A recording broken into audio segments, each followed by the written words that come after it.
નમસ્કાર, સ્વાગત છે આપનું લોકમંચમાં. અને લોકમંચમાં વાત કરીશું દુષ્કર્મની ઘટનાઓની, કારણ કે ભરૂચના ઝઘડિયામાં જે 10 વર્ષની બાળકી પર દુષ્કર્મ આચરવામાં આવ્યું હતું, આ મામલો જ્યારે બહાર આવ્યો ત્યારે ન માત્ર ગુજરાતમાં, દેશભરમાં ચર્ચાનું કેન્દ્ર બન્યું હતું. અને 8 દિવસ પીડાના, યાતનાના અને ચિત્કારના અંતે આ બાળકીએ દમ તોડી નાખ્યો. બીજું કે ઝઘડિયામાં પાશવી બળાત્કારનો આ ભોગ બનેલી બાળકીનું મોત થયું અને નરાધમ વિજયે દુષ્કર્મ આચરી ક્રૂરતાની તમામ હદ વટાવી દીધી હતી. અને આપને જાણે છે કે બાળકીના પ્રાઇવેટ પાર્ટમાં લોખંડનો સળિયો નાખવામાં આવ્યો અને એને ઈજા પહોંચાડી હતી. આ સિવાય બાળકી પર જ્યારે દુષ્કર્મ આચરવામાં આવ્યું ત્યારે એને ઝાડીમાં ઘસડીને લઈ જવામાં આવી, લોહી લુહાણ કરી નાખવામાં આવી અને આખરે 8 દિવસની પીડા સહન કર્યા બાદ આ બાળકી મોતને ભેટી છે. અને 10 વર્ષની બાળકી પર જ્યારે આ દુષ્કર્મ આચરવામાં આવ્યું ત્યારે દિલ્હીના નિર્ભયા કાંડની યાદ પણ ફરી એકવાર આપણને આવી જાય. 10 વર્ષની બાળકી સાથે દુષ્કર્મ આચરનાર નરાધમને ફાંસી આપવાની એક માંગ ઉઠી છે. અને એકાદ મહિના અગાઉ આ જ બાળકી સાથે આ જ નરાધમે દુષ્કર્મ આચર્યું હતું. આ સિવાય અન્ય એક ઘટના ભરૂચમાં બની છે. 10 વર્ષની બાળકી બાદ 72 વર્ષના વૃદ્ધા પર દુષ્કર્મ આચરવામાં આવ્યું છે અને મારી નાખવાની ધમકી આપી. એ નરાધમ પણ જામીન પર છૂટ્યા બાદ ફરી એકવાર આ વૃદ્ધાને ટાર્ગેટ કરીને એમની પર દુષ્કર્મ આચર્યું. અને આ સિવાય 16 વર્ષનો જે કિશોર છે એણે 9 વર્ષીય બાળક સાથે સૃષ્ટિ વિરુદ્ધનું કૃત્ય કર્યું છે. આ પ્રકારની જ્યારે માનસિકતા સમાજમાં જોવા મળતી હોય ત્યારે સલામતીની વાતો કરતી આ પોલીસ, સલામતીની વાતો કરતું આ તંત્ર શું હવે જાગશે કે કેમ? બીજી વસ્તુ કે ક્યાં સુધી આ માસૂમ દીકરીઓ આવા નરાધમનો ભોગ બનશે અને દુષ્કર્મનો ભોગ બનતી દીકરીઓને ન્યાય ક્યારે અને કેવી રીતે મળે? આ સવાલો ઉઠ્યા છે. એ સવાલોના જવાબ લેવાનો પ્રયાસ કરીશું, કારણ કે હેવાનિયત સામે માસૂમિયત ક્યાંક કહેવાય કે હારી છે. અને એ જ મુદ્દે ચર્ચા કરવા માટે મારી સાથે લોકમંચ પેનલમાં જોડાયા છે સેક્સ્યુઅલ હેરેસમેન્ટ કમિટીના ચેરમેન એવા ડોક્ટર અવની આલ મારી સાથે છે. અવનીબેન, સ્વાગત છે આપનું લોકમંચમાં. જી નમસ્તે. સાથે જ સામાજિક કાર્યકર સુબોધ કુમુદ મારી સાથે છે. સુબોધજી, આપનું સ્વાગત. નમસ્તે. અને જાણીતા psychologist doctor forum Trivedi Pathak છે મારી સાથે. ડોક્ટર ફોરમ, આપનું પણ સ્વાગત છે લોકમંચમાં. નમસ્તે. યસ સુબોધભાઈ, સવાલ એ છે, શરૂઆત કરીએ કે હવાનિયત હદ વટાવી રહી છે. ક્યાંક 3 વર્ષની બાળકી, 4 વર્ષ, 5 વર્ષ, 7 વર્ષ, 10 વર્ષની બાળકીઓ, અને એમાં પણ આટલી ક્રૂરતા જ્યારે આચરવામાં આવતી હોય, રીબા તીરે, અને મરતા મરતા મરી ગઈ આ બાળકી, અને આખરે 8મા દિવસે તેને દમ તોડ્યો. આ ઘટનાને લઈને શું કહેશો? કયા સવાલો ઉપસ્થિત થઈ રહ્યા છે સુબોધજી? એકચ્યુઅલી આ ઘટના ખરેખર ડિસ્ટર્બ કરનારી છે. પણ વાસ્તવિકતા એ છે કે આવી ડિસ્ટર્બ કરનારી ઘટનાઓ એ વારંવાર બની રહી છે અને અટકવાનું નામ નથી રહી. ઇનફેક્ટ વધી રહી છે. 2000 આંકડાની વાત કરીએ તો 2014માં પોક્સોના જે કેસીસ રજીસ્ટર થયા ગુજરાતની અંદર, એની સંખ્યા 613 હતી, જે 2021 સુધીમાં વધીને 2443 પર યર થઈ ગઈ. એટલે આમાં એક આપણી કલેક્ટિવ, એક સમાજ તરીકેની, સરકાર તરીકેની બધી પ્રકારની ફેલ્યુઅર છે કે આપણે એક એવા સમાજનું નિર્માણ નથી કરી શક્યા જેની અંદર લોકો જેન્ડર સેન્સિટાઇઝ હોય, એની અંદર સેક્સ એજ્યુકેશન નું પ્રમાણ હોય. તો આ એકચ્યુઅલી એક સમાજ તરીકેની અને સરકાર તરીકેની આપણા બધાની કલેક્ટિવ ફેલ્યુઅર છે. પણ સુબોધજી, આવી ઘટના વારંવાર બને છે. કોઈ દાખલો નથી બેસાડી શક્યા. કાયદાઓ છે પણ અમલવારી નથી, કે શું છે? કાયદાઓનો કોઈ ડર નથી. નહીતર એકવાર એવું બને કે માની લો કે ઘટનાઓ બની હોય ને પછી એક એવો ડર પેઠો હોય અથવા એક એવો દાખલો બેસાડ્યો હોય તો કદાચ આવા હેવાનો છે થરથર કાંપે. પણ એવું ક્યાંય જોવા નથી મળતું. તમે જુઓ, નાની નાની બાબતોમાં હત્યા કરવી, લૂંટ કરવી, ચોરી, હુમલા કરવા, છરીઓ કાઢવી, દુષ્કર્મ આચરવા, આ ઘટનાઓ વધતી જાય છે. એકચ્યુઅલી આની અંદર કોઈ એક દાખલાથી આમાં પરિવર્તન આવશે એવું હું નથી જોતો. આવા દાખલા સતત, વારંવાર અને દરેક પ્રકારની ઘટનામાં બેસાડવા પડશે. કોઈ એક ઘટનામાં દાખલો બેસાડીએ અને પછી બાકીની ઘટનાઓમાં રિલેક્સ છોડી દઈએ, એ એપ્રોચથી કદાચ આનું સોલ્યુશન નહીં આવે. આમાં દરેક પ્રકારની ઘટનાને સેમ ઇન્ટિગ્રિટીથી અને સેમ ઇન્ટેન્સિટીથી લઈ અને એનું નિરાકરણ કરવું પડે. સુપ્રીમ કોર્ટે આ મામલે એક સુઓ મોટો પિટિશન દાખલ થયેલી સુપ્રીમ કોર્ટમાં, અને એમાં જે પોક્સોના કેસીસ રજીસ્ટર થાય છે અને એમાં જે એક્યુઝ નું એનાલિસિસ થયું, સુરેન્દર એસ રાઠી કરીને રજીસ્ટર હતા સુપ્રીમ કોર્ટને, એમની અપોઇન્ટમેન્ટ થયેલી અને એમણે એક રિપોર્ટ સબમિટ કરેલો સુપ્રીમ કોર્ટની રીટ પિટિશન ક્રિમિનલ નંબર 1 ઓફ 2019 માં. એની અક્યુઝની જો પ્રોફાઇલ જોવામાં આવે તો 56% જે અક્યુઝ હતા એ જે તે વિક્ટીમ હતા એમના નોન અથવા રિલેટિવ હતા, અને ફ્રેન્ડ્સ અને નેબર 27% છે. એટલે આ કોઈ એક દાખલાથી આમાં કઈ પરિવર્તન આવવાનું નથી. સરકારની જવાબદારીની વાત કરીએ તો બહુ નવાઈ લાગે એવા અને બહુ શોકિંગ વસ્તુ છે કે વિક્ટીમને જે સપોર્ટ પર્સન પ્રોવાઈડ કરવાની વાત હોય તો 96%, આઈ રિપીટ, કે 96% કેસમાં સપોર્ટ પર્સન પ્રોવાઈડ કરવામાં નથી આવતા. અને આવું કોઈ લેમેન નથી કહી રહ્યા, આવું સુપ્રીમ કોર્ટ દ્વારા અપોઇન્ટ કરેલા રજિસ્ટ્રાર એ એમના રિપોર્ટમાં કહી રહ્યા છે કે 96% કેસમાં વિક્ટીમને સપોર્ટ પર્સન પ્રોવાઈડ કરવામાં નથી આવી રહ્યા. એટલે આ બતાવે છે કે તમે કેટલા સેન્સિટાઇઝ છો, સરકાર કેટલી સેન્સિટાઇઝ છે વિક્ટીમ માટે. અને વિક્ટીમ ફેમિલીને અથવા વિક્ટીમને સર્વાઈવલ માટે જે ઇન્ટરીમ કમ્પેન્સેશન આપવાની વાત હોય તો 99% કેસમાં ઇન્ટરીમ કમ્પેન્સેશન પ્રોવાઈડ કરવામાં નથી આવતું. એટલે યુ કેન ઇમેજિન કે 96% કેસમાં 100 માંથી 96 લોકોને જે વિક્ટીમ છે પોક્સોના, એમને તમે સપોર્ટ પર્સન પ્રોવાઈડ નથી કરતા. પોક્સોના જે વિક્ટીમ હોય એ 18 વર્ષથી ઓછા માસૂમ બાળકીઓ મોટે ભાગે હોય છે. તમે એને હૂંફ પ્રોવાઈડ થાય એવા કોઈ સપોર્ટ પર્સન પ્રોવાઈડ 96% કેસમાં નથી કરતા. એની ફેમિલી આ ટ્રોમામાંથી રિકવર થઈ શકે એના માટે 99% કેસમાં ઇન્ટરીમ કમ્પેન્સેશન આપવામાં નથી આવતું. એટલે સમાજ તો એની રીતે નિષ્ફળ છે જ છે, પણ આ રાજ્યની અંદર કાયદો અને વ્યવસ્થા જાળવવાની જેની જવાબદારી છે એવી રાજ્યની સરકાર પણ આમાં ફેલ છે. એટલે આપણે મોટી મોટી વાતો ભલે કરીએ, અને તમે હમણાં જે નિર્ભયા કેસની વાત કરી તો 2023 નો કેગનો રિપોર્ટ છે. કેગના રિપોર્ટમાં એવું તારણ આવ્યું છે કે Gujarat state police housing corporation છે એણે નિર્ભયા ફંડના 118 કરોડ રૂપિયા વાપર્યા જ નથી. એટલે આ પ્રકારના સેન્સિટાઇઝ કરવા માટે પોક્સોના કેસીસ ના બને અને સમાજની અંદર આ પ્રકારની ઘટનાઓ ના બને એના માટે જે ફંડ એલોકેટ થાય છે એ તો યુટિલાઇઝ જ નથી થઈ રહ્યું. ઓકે, અવનીબેન, બિલકુલ હું આવું આપની પાસે. સુબોધભાઈ, અવનીબેન, જે પ્રમાણે છેલ્લા જે આંકડા પણ સુબોધભાઈએ ઘણા બધા આપ્યા અને સાથે છેલ્લા 1 વર્ષની વાત કરીએ તો 169 દુષ્કર્મની ઘટનાઓ છેલ્લા 1 વર્ષમાં બની છે. જે કોઈ દુષ્કર્મની ઘટનાઓ બની છે એ આ બાળકીઓ પર થઈ છે. આ આંકડો માત્ર બાળકીઓનો છે, અન્ય તો અલગ છે. શું આ છે સુરક્ષિત ગુજરાત અથવા જે દાવા કરવામાં આવે છે પોલીસ દ્વારા? બીજી વસ્તુ એ છે કે 2 વાત સુબોધભાઈએ કરી, એક સમાજની પણ કરીને એક રાજ્ય સરકારની પણ કરી. કોણ જવાબદાર, શું લાગે છે? કેમ આ પરિસ્થિતિનું નિર્માણ થાય છે?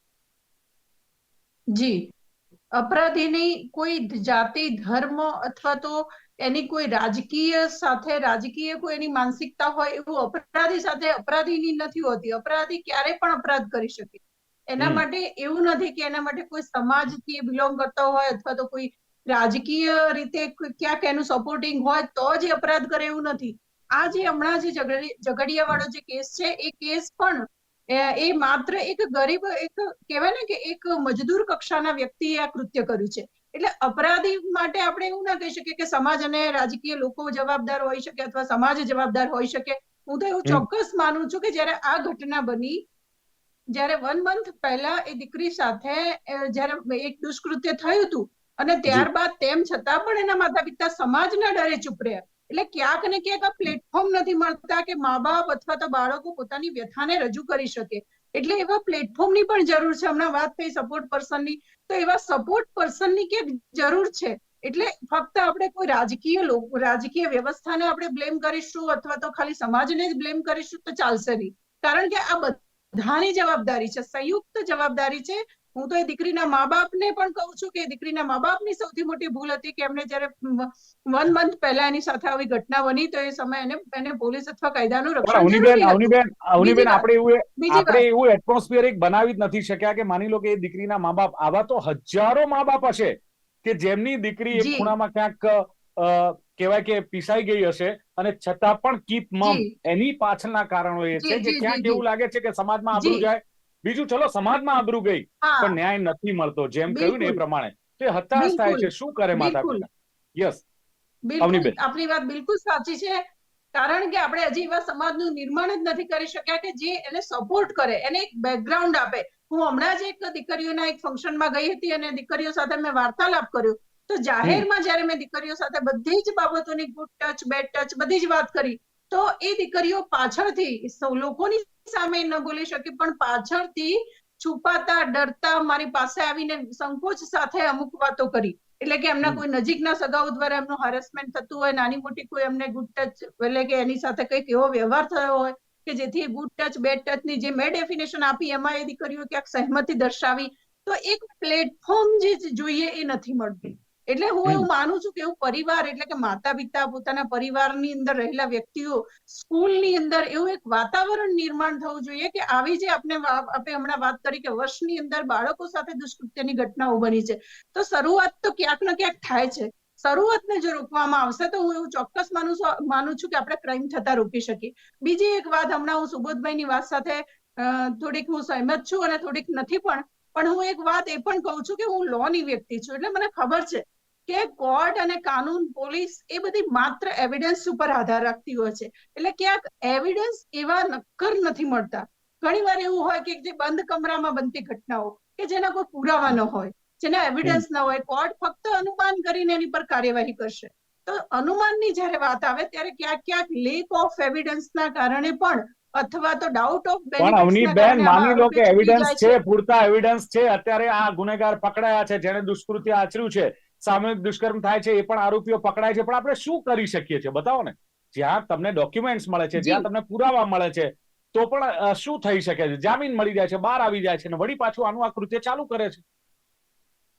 જી, જામીન મળવાના પણ દિલીપભાઈ કારણો છે. કારણ કે એ જે એવિડન્સ જે જોઈતો હોય છે કોર્ટ માત્ર ને માત્ર, જો હું એક આપને બિલકુલ નગ્ન સત્ય કહીશ, વેરી ફર્સ્ટ ડે કોર્ટ અને જજીસને ખબર જ હોય છે કે આમાંથી કોણ વિક્ટિમ છે અને કોણ આરોપી છે, બધી જ ખબર હોય છે. તેમ છતાં પણ કાયદાકીય જે પ્રોસિજર છે એટલી બધી કોમ્પ્લિકેટેડ છે. ભારતીય ન્યાય વ્યવસ્થાની જે નાની નાની બાબતો છે અને હ્યુમન રાઇટ્સ વાળા તો રાહ જોઈને બેઠા હોય. માનવ અધિકારો, કેદીઓના પણ, આરોપીઓના પણ માનવ અધિકારો છે. એવી પણ એનજીઓ છે. જ્યારે આજે આપણે આ બધું બોલવા માટે બેઠા છીએ તો એવા લોકો પણ છે કે જેમની પર બ્લેમ કરી શકે, સિસ્ટમ ઉપર બ્લેમ કરી શકે, આરોપીની સાથે આવું વર્તન થયું અને ખાવાની અંદર કંઈક આવા પ્રોબ્લેમ્સ છે. આવું નિરંતર રોજને રોજ ચાલતું જ રહે છે. આપણે જ્યારે આ સેન્સિટિવ મુદ્દાની વાત કરીએ છીએ તો ક્યાંક કદાચ કોઈ એ એનજીઓ આગળ નથી આવતી પણ એ પણ છે સામે પક્ષે નેગેટિવિટી કે આવા લોકો પણ બહાર આવે છે. તો એવા સમયે કોર્ટ, કાનૂન, કાયદા અને જે આની સાથે સંકળાયેલા લોકો છે, ઇમ્પ્લિમેન્ટ કરનારા લોકો, અને સિસ્ટમેટિક જવું પડે છે. અને સિસ્ટમેટિક જાય છે એટલે ક્યાંક ને ક્યાંક આપણે માનીએ છીએ, વાત સાચી છે બિલકુલ, કે ઘણીવાર જે 90 ડેઝની અંદર પોક્સો એક્ટની આખી કાર્યવાહી પૂર્ણ થઈ જવી જોઈએ. મેં મારી નજરે એવા દાખલા જોયા છે કે જે 90 દિવસ ક્યાંય ફોલો નથી થયા અને ઘણીવાર એવું બને છે, નથી થઈ શકતા. તો આવું થવાનું કારણ ક્યાંક ને ક્યાંક એવું પણ બની શકે કે એવા પુરાવા, ઠોસ પુરાવા અને એ પ્રકારે આપણે હજી એવી સિસ્ટમ ડેવલપ નથી કરી શક્યા. બિલકુલ સાચી વાત છે કે એવી સિસ્ટમ હજી ડેવલપ નથી થઈ. આપણે ખાલી કાયદા ઉપર, જે કાગળ ઉપર કાયદો બનાવી દીધો છે એ જ કાયદો કાગળ ઉપર ચાલી રહ્યો છે. ક્યાંક ને ક્યાંક એ માટેની માનસિકતા દરેક લોકોએ તૈયાર થવું પડશે. દરેક લોકો, જ્યુડિશિયરી સિસ્ટમ, પોલીસ ડિપાર્ટમેન્ટ અને આને ઇમ્પ્લિમેન્ટ કરનારા બધા જ લોકોએ સાથે રહીને જો કાર્ય કરશે તો ચોક્કસ આની અંદર નક્કર પરિણામો આવશે. બિલકુલ ડોક્ટર, ફોરમ 10 વર્ષની બાળકી પર આટલો અત્યાચાર કરવો, આ દુષ્કર્મ થાય, એની હત્યા થઈ જાય, 70-72 વર્ષની વૃદ્ધા પર દુષ્કર્મ થાય, વળી આરોપી પાછો જેલમાં જાય છે, જામીન મળે છે, એ જ વૃદ્ધાને ટાર્ગેટ કરે છે, મારી રાખવાની ધમકી આપે છે, 16 વર્ષનો કિશોર 9 વર્ષના બાળક સાથે સૃષ્ટિ વિરુદ્ધનું કૃત્ય કરે છે. આ પ્રકારની માનસિકતા જે વધતી જોવા મળે છે, આ પ્રકારની વિકૃતિ જોવા મળે છે, એ વિકૃતિ કે એ માનસિકતા કેટલી હદે સમાજને નુકસાન કરી શકે છે અને કેમ આવી વિકૃતિ વધતી જાય છે સમાજમાં? આજે અમારે વિજ્ઞાન એમ કહે છે કે આગલા 10-20 વર્ષમાં જ્યારે સોશિયલ મીડિયાનો યુઝ વધી ગયો છે ત્યારથી લોકોની માનસિકતામાં પણ એક શિફ્ટ જોવા મળી છે. આજકાલ લોકોના દરેકના, જે તમે મજૂર વર્ગ કહો કે કોઈ અમીર વ્યક્તિ કહો, દરેકના હાથમાં મોબાઈલ ફોન હોય છે. હવે આપણને ખબર નથી હોતું કે એ વ્યક્તિ એનો મોબાઈલ ફોન યુઝ કઈ રીતના કરશે. તમને એક યસ સાદું ઉદાહરણ આપું તો જે કલકત્તામાં ડોક્ટર પર રેપ કેસ હતો એ વખતે એના જે આરોપી છે સંજય રોય, એના મોબાઈલની અંદર ફાઇન્ડ આઉટ કર્યું હતું કે એણે યુટ્યુબ અને બીજી બધી પોર્નોગ્રાફીની વેબસાઇટ ઉપર વિડીયો જોઈ હતી. હવે જી લોકો આવું અનરિયલિસ્ટિક તત્વ મોબાઈલ પર જુએ અને એના કારણે એ લોકો એવું અપેક્ષા પણ રાખે કે રિયલ લાઈફમાં પણ એમને એવું જ કશું અનુભવ કરવા મળશે. એટલે આ લોકો excessive use of mobile phone અને ટેકનોલોજીના કારણે રિયાલિટીથી કોસો દૂર થતા જાય છે. બીજી વસ્તુ કે આજકાલ ખાસ કરીને લોકોનું સામાજિક રીતના જે બધી વસ્તુઓનો બદલાવ આવ્યો છે, ફેમિલીઝ તૂટી રહ્યા છે, એટલે લોકોનું જે તમે કહો ને જનરલ ટોલરન્સ પાવર ઓછો થઈ ગયો છે. એટલે જ્યારે ખાસ કરીને દુષ્કર્મ હોય છે એ ક્યારે પણ સેક્સ્યુઅલ ડિઝાયરને પૂરી કરવા માટે કે હવસ પૂરી કરવા માટે નથી થતું હોતું. એ ક્રોધ અથવા કે પોતાનો પાવર પ્રતિપાદિત અથવા કે પ્રદર્શિત કરવા માટે હોય છે. એટલે સૌથી પહેલા આવા લોકોની સાયકોલોજીને સમજવું અને આવા વ્યક્તિઓ અચાનકથી હેવાની નથી બની જતા હોતા. એની આજુબાજુના થતા જે સર્કમસ્ટાન્સીસ છે, જે લોકોનું સોશિયલ અને ફેમિલી સ્ટ્રક્ચર છે, એને સમજવું જરૂરી છે. 99% ઓફ કેસીસમાં એ નેગેટિવ જ હશે. તો એવી અચ્છા વસ્તુમાં આપણે ઇન્ડિવિજ્યુઅલ સપોર્ટ પ્રોવાઈડ કરી શકીએ ફેમિલીઝને. અને જેમ મેડમે કીધું, sex education, good touch, bad touch, પુરુષોને, અધેડ વર્ષ માણસોને બધાને સમજાવીએ કે નાનું મતલબ ના જ હોય છે. જેમ બિલકુલ કે એક 16-17 વર્ષનો છોકરો જયારે એક સાદી ઘટના બને છે, એના ટ્યુશનમાં આવતી છોકરીનો નંબર માંગે છે અને પેલી ના નથી આપતી, તો પેલો બીજા કોઈ પાસેથી નંબર લઈને એને મેસેજ કરે છે કે વોટ્સએપ કરે છે કે મીમ્સ મોકલે છે. કશા ગંદા મેસેજ બી નથી મોકલતો, સમજીએ. ત્યારે જયારે એના ફાધરને ખબર પડે છે આવું, ત્યારે એવું ધારી લે છે કે આ બાળકો તો આવું કરે છે. પણ એના ફાધર મધર જયારે આવા છોકરાને સમજાવે કે બેટા જયારે કોઈ તને ના પાડી છે એનો મતલબ એ કે એ તારી સાથે વાત કરવામાં ઇન્ટરેસ્ટેડ નથી. 80% ઓફ ટીનેજ બોયઝ અને ગર્લ્સને ખબર નથી હોતી કે ના એટલે ના જ હોય. અને આવું જે મેં તમને કીધું, સોશિયલ મીડિયા પર પોર્નોગ્રાફી મટીરિયલ મળે છે, ઉપલબ્ધ છે, એ ફ્રીમાં બી ઉપલબ્ધ છે. બિલકુલ એટલે આજકાલ લોકોએ આ બધી વસ્તુ જોવા કરવા પોતાનું એક પૈસો ખર્ચવો નથી પડતો અને આ બધું રેડીમેડ મળે છે. યસ, ઇઝી અવેલેબલ છે. એટલે સુબોધભાઈ, સવાલ એ થાય છે કે હમણાં અવનીબેને કહ્યું ફરિયાદ પણ નથી કરી માતા પિતાએ. આબરૂની બીકે પહેલા તો ફરિયાદ નથી કરતા માતા પિતા. બીજું તમે જુઓ કે પોલીસ પર એટલો વિશ્વાસ નથી હોતો કે હું પોલીસ સ્ટેશન જાઉં અને હું ફરિયાદ નોંધાવું તો મારી દીકરી કે દીકરા કે મારી સાથે જે અન્યાય થયો છે એનો મને ન્યાય મળશે, ઝડપી મળશે, ત્વરિત મળશે, સાચો મળશે. આ વિશ્વાસ ક્યાંક આપણે નથી કેળવી શક્યા. સુબોધજી. સાચી વાત છે. અવનીબેને કહ્યું કે આમાં કાયદાના ઘણા બધા લૂપહોલ્સ છે. મતલબ કે આપણી જાણમાં છે કે કાયદામાં લૂપહોલ્સ છે.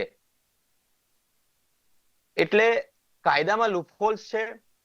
એક મા બાપ ડરે છે ફરિયાદ દાખલ કરવા જતા, એ બોલતા નથી. તો એમાં એ મા બાપનો વાંક કે આપણો વાંક અથવા તો સમાજનો વાંક કે સરકારનો વાંક? કે આપણે જયારે કહેતા હોય કે મારું ગુજરાત સુરક્ષિત ગુજરાત, તો સુરક્ષિત ગુજરાતની અંદર રસ્તા ઉપર દોરડે લટકીને પેલી નાની નાની છોકરીઓ બિચારી પેલા ગીતો ઉપર કેમ પેલો વાંસળો લઈને નૃત્ય કરવા માટે મજબૂર બની છે? એ કોની જવાબદારી છે? જ્યારે એટલે સુબોધભાઈ બધું જ સરકાર પર કે તંત્ર આપણે પર નાખીશું? ના સમાજ, બિલકુલ મેં કુટુંબ બંને વ્યવસ્થા, સમાજ કહ્યું છે વ્યવસ્થા. કે સમાજ અને સરકાર બંનેની કલેક્ટિવ ફેલ્યુઅર છે. મેં એકલી સરકારની જવાબદારી જેવું નથી કહ્યું. પણ બરાબર. 2024 થી 2021 દરમિયાન ગુજરાતની અંદર 14,522 કેસો નોંધાયા. એટલે આ 7 વર્ષોમાં 398 એટલે કે ઓલમોસ્ટ 400% કેસીસમાં વધારો થયો પોક્સોના, અને સામે સજાનો દર 1.59%. તો એ સિસ્ટમ એવી એસ્ટાબ્લિશ કોણ કરશે કે જેથી જે આરોપીઓ હોય એમને સજા મળે, ટ્રાયલ ફાસ્ટ ચાલે, અને ચાર્જશીટની અંદર જે લૂપહોલ્સ રહી જતા હોય, જે ઇન્વેસ્ટિગેશનની અંદર ડિલે થતું હોય, આ બધા લૂપહોલ્સ કોણ ભરશે? એ કોની જવાબદારી?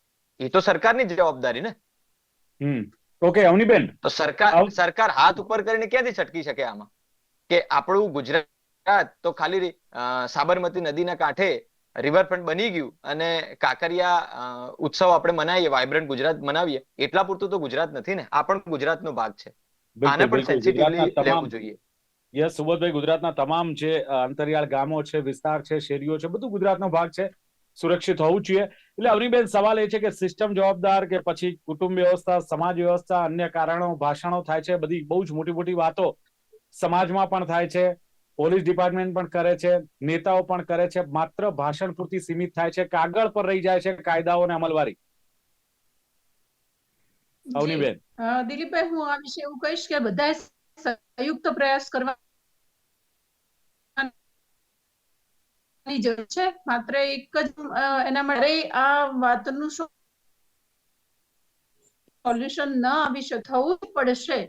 કારણ કે જે દીકરી સાથે, કોઈ પણ દીકરી સાથે અથવા બાળક સાથે જ્યારે આવું દુષ્કૃત્ય થતું હોય, તો એ જ વ્યક્તિ જો એ જ રીતે સેન્સિટાઇઝ થાય કે આ કદાચ મારા પરિવારનું બાળક હોય, મારા પરિવારની દીકરી હોય, તો જે પણ એ સિસ્ટમ સાથે સંકળાયેલા છે, ઘટના બને છે અથવા એના પહેલા જે લોકો આની સાથે જોડાયેલા છે, આપણે ત્યાં હુ કેર્સ વાળી એક નવી આપણી બધાની માનસિકતા ઉભી થઈ છે આધુનિક સમયને અનુરૂપ, કે મારે કેટલા ટકા, હું મારે શું, આ મારે શું વાળું જયારે આપણી નજર સામે કોઈ દીકરીની છેડતી થતી હોય, ત્યારે પણ લોકો અટકાવતા એને એ વ્યક્તિને ત્યાં સ્ટોપ કરતા પણ ડરે છે, અથવા તો એવું વિચારે છે કે આપણે શું, આપણે ક્યાં જમેલામાં પડીએ.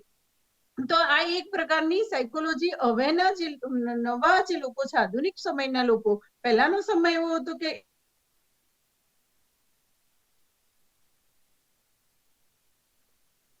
ચલો, મને લાગે છે કે નેટવર્કમાં, યસ, હાજી અવનીબેન, હું આવું આપની પાસે, આપના નેટવર્કમાં પ્રોબ્લેમ છે જી.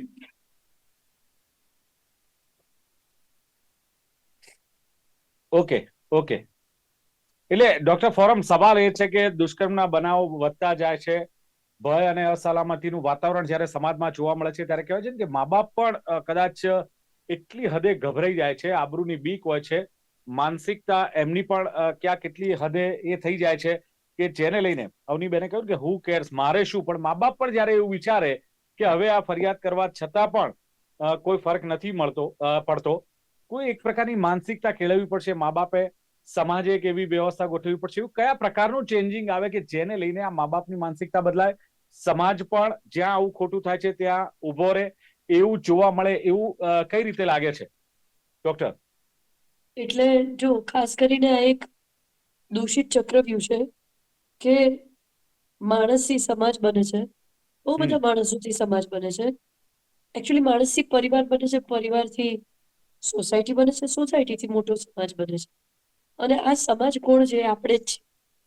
એટલે જો સમાજ બદલાવો હશે તો ઇન્ડિવિજ્યુઅલ અથવા કે દરેક વ્યક્તિએ વ્યક્તિગત રીતના બદલાવાની જરૂર છે.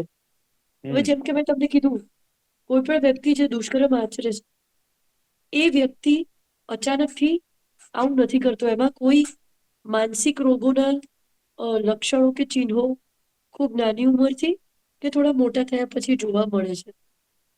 હવે જ્યારે તમને માનસિક રોગ કે વિકાર કે વર્તનરૂપી વિકારનો તમને જોવા મળે છે કોઈ પણ વ્યક્તિમાં, તો સમાજમાં બીજી એક બદલાવ આવવાની જરૂર છે કે સાયકિયાટ્રિસ્ટ પાસે લઈ જવું ખૂબ જરૂર છે, ડોક્ટરની બધા ઓપીડી કેસોમાં ડોક્ટર કરવા ફોરમ એવું નથી હોતું ને, ડોક્ટર ફોરમ બધા કેસોમાં એવું નથી હોતું.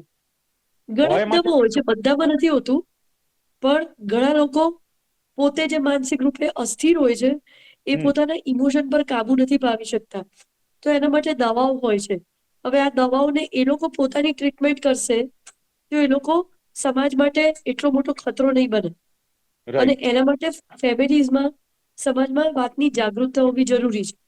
બિલકુલ અને જે બિલકુલ. લોકો એટલે આવું નથી, બિલકુલ, એટલે એક અને જે જાગૃતતા એ પણ જરૂરી છે. પણ સવાલ જનરલ એ છે, સુબોધભાઈએ કહ્યું તેમ કે ઘણા બધા જે ઘટના છે ડિસ્ટર્બ કરનારી ચોક્કસ છે. એમણે સાથે કહ્યું કે ઘટનાઓ ઘટી નથી રહી, બલકે વધી રહી છે દિવસે ને દિવસે. 2014ના પોક્સોના કેસોની એમણે વાત કરી કે 613 સંખ્યા હતી. 2021માં પોક્સોના કેસોની સંખ્યા 2443. દાખલો બેસાડવો પડશે, સુબોધભાઈએ વાત કરી. 96% કેસમાં વિક્ટીમને સપોર્ટ પર્સન પ્રોવાઈડ નથી થતા. અને પોક્સોની પણ એમણે વાત કરી કે કેટલાને ન્યાય મળે છે. 1% હવે સમથિંગ. જેમ તમે સપોર્ટ પર્સનની વાત કરી, એ પર્સન કોઈ માનસિક સ્વાસ્થ્ય વિભાગનું વ્યક્તિ હોય તો વધારે સારું રહેશે. ચલો, બિલકુલ જેમ સમયની મર્યાદા છે, પણ સરકાર અને સમાજ બંને જવાબદાર છે. અવની આલે કહ્યું તેમ કે જે અપરાધીની કોઈ જાતિ નથી હોતી, કોઈ ધર્મ નથી હોતો. અપરાધી એટલે અપરાધી. માતા પિતા ચૂપ રહ્યાની પાછળનું કારણ એ પણ છે કે ન્યાયની અપેક્ષા નથી હોતી. ચોક્કસ પ્લેટફોર્મ સમાજમાં આપણે ઊભું નથી કરી શકતા. અને સપોર્ટ પર્સનની પણ એમણે વાત કરી. વાતાવરણ એવું નિર્માણ નથી થતું જેથી કાયદો ને વ્યવસ્થા જળવાય અથવા તો લોકોને વિશ્વાસ બેસે. ક્યારેક એવિડન્સ એટલે કે પુરાવા પણ પૂરતા નથી હોતા, ને એના અભાવે પણ આ આરોપીઓ છૂટી જતા હોય છે. અને સંયુક્ત પ્રયાસ સમાજ અને સરકારનો એ પણ વાત એમણે કરી. અને ડોક્ટર ફોરમે કહ્યું એમ સોશિયલ મીડિયાનો યુઝ વધ્યો છે, લોકોની માનસિકતા બદલાઈ છે, અને ફ્રીમાં જયારે સોશિયલ મીડિયા મળે છે ત્યારે ફ્રીમાં પોર્ન મૂવી પણ આ જોતા હોય છે. લોકો રિયાલિટીથી દૂર ભાગે છે ટેકનોલોજીને કારણે. એ અસર કરે છે. માનસિકતા બદલાઈ છે, સહનશક્તિ ઘટી છે. અને દુષ્કર્મ ક્યારેક હવસ માટે નહીં, પણ પોતાની સાબિતી માટે, એટલે કે હું પાવર મારામાં છે, હું આ કરી શકું છું, એ માનસિકતા પણ ક્યાંક જરૂરી છે, કરતા હોય છે. એને લઈને પણ આ બનતી હોય છે, પણ બદલાવ જરૂરી છે એવું પણ ડોક્ટર ફોરમનું કહેવું છે.